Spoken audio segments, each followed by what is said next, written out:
So we're starting to be able to put the traits, to sort of nail the traits down to their underlying biology. And with regards to neuroticism, well, if you're high in neuroticism, you're more sensitive to anxiety, and that's regulated at least in part by the hippocampus and generated in part by the amygdala. There's another part of the brain called the periaqueductal gray that seems to be associated with the experience of pain, and pain is quite a complex phenomena. Depression is pain-like, grief is pain-like, social isolation is pain-like, disappointment is pain-like. There's anxiety components to that too.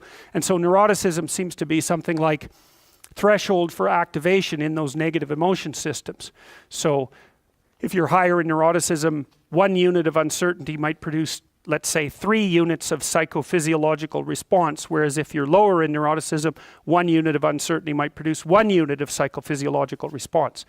It's hard, obviously that's a simplified schemata, but there's variability because if something unexpected or threatening happens to you, it isn't obvious how upset you should get. One answer might be, brush it off, it's nothing. Another answer might be, it's a bloody catastrophe. And often when something uncertain or threatening occurs, you don't have enough information at your disposal to make a full determination of the potential import of the circumstance, especially if it's uncertain. And so then you have to guess at how upset you should be and where you are on the normal distribution with regards to trait neuroticism, say, that sort of determines what your guess on average is going to be. So, the other, with conscientiousness, say, you might say, well, how hard should you work? Well, that's a really difficult question. If you're going to die tomorrow, and then you probably shouldn't work very hard today at all.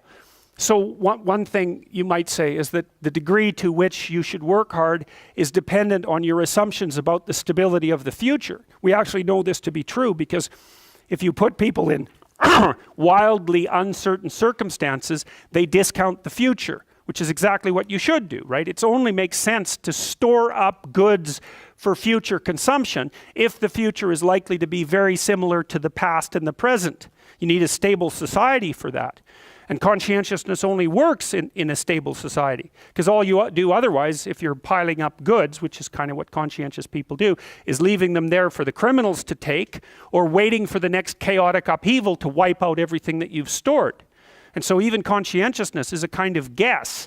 Hardworking people say, well, sacrifice the present for the future. That's great, as long as the future is going to be there and you can predict it. But if it's not going to be there and it's unpredictable, then the right response is take what you can take right now while the getting's good. Now, obviously there are troubles with that too, and I'm speaking, I'm offering rough rules of thumb, but I'm trying to provide you with some indication of how and why these difference in value structures exist, because they're applicable in different environments.